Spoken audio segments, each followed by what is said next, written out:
With our current weather conditions, it takes a real expert to create landscape that'll thrive. Riedel's Garden Center has the staff with the expertise who know all about the requirements for plants, lawns, and landscapes that'll stand up to our changing weather conditions. With 25 years of hands-on experience, owner Darren Riedel will customize a landscape design and irrigation system to meet your expectations and our climate. It is recommended to protect your lawn using Fertilome products, available at Riedel's Garden Center, an authorized dealer. Call or stop by Riedel's Garden Center today.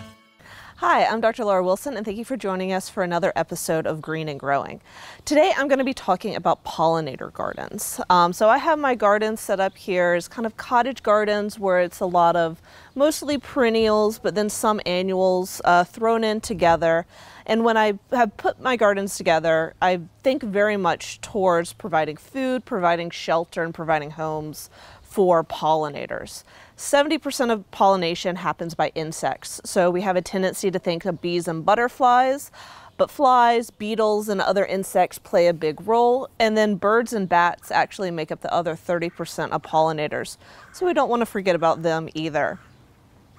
So a lot of people like to think about focusing on native plants when they think about a pollinator garden, especially when we talk about saving monarchs and helping different birds and bee and butterfly populations.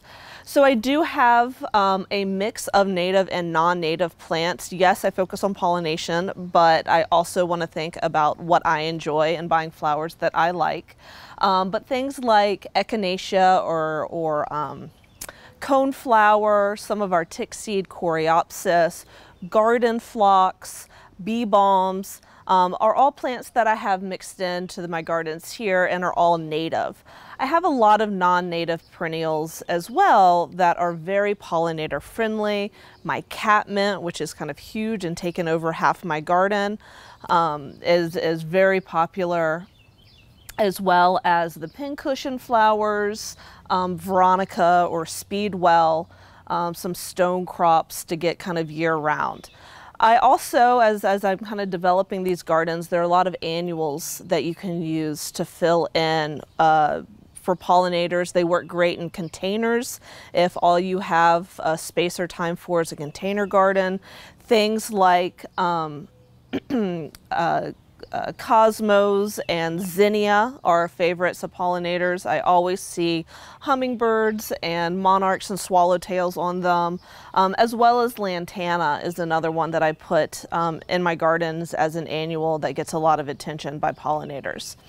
So those are all talking about food sources, so nectar and pollen for bees and butterflies and hummingbirds.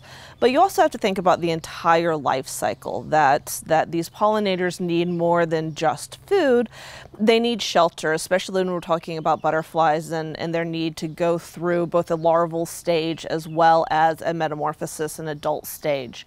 So some of the common butterflies that we get here in western Kansas that have a lot of conservation talk around them are obviously monarchs, as well as some of our swallowtails. So I have things like butterfly milkweed, which is where monarchs lay their eggs. They exclusively lay their eggs on milkweed.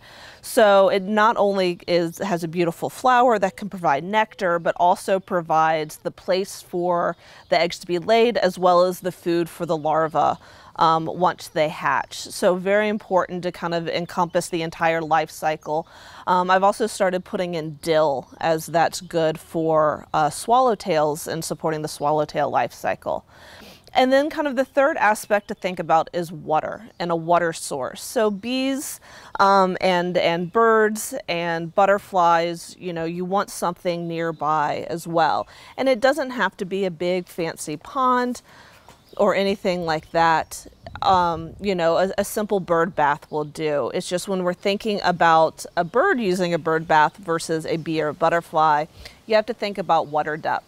One of the things that I'll do is actually place just a little rock in the middle or on the edge of the bird bath, giving the insects somewhere to land and easily access the water. So just little tricks you can do to make maybe yard decorations you already have or something you have for birds also work for other types of pollinators.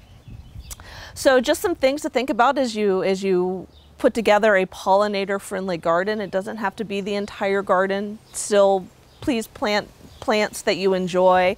There are both annuals and perennials that you can use to support the pollinators in your area.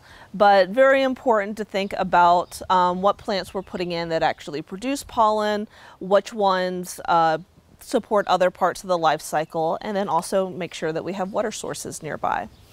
So anything that I've talked about today, you can find more information on the Ellis County Master Gardeners Facebook page or website. They'll have some additional information if you want to go look anything up. Thanks for joining us, and see you next time. With our current weather conditions, it takes a real expert to create landscape that'll thrive. Riedel's Garden Center has the staff with the expertise who know all about the requirements for plants, lawns, and landscapes that'll stand up to our changing weather conditions. With 25 years of hands-on experience, owner Darren Riedel will customize a landscape design and irrigation system to meet your expectations and our climate. It is recommended to protect your lawn using Fertilome products, available at Riedel's Garden Center, an authorized dealer. Call or stop by Riedel's Garden Center today.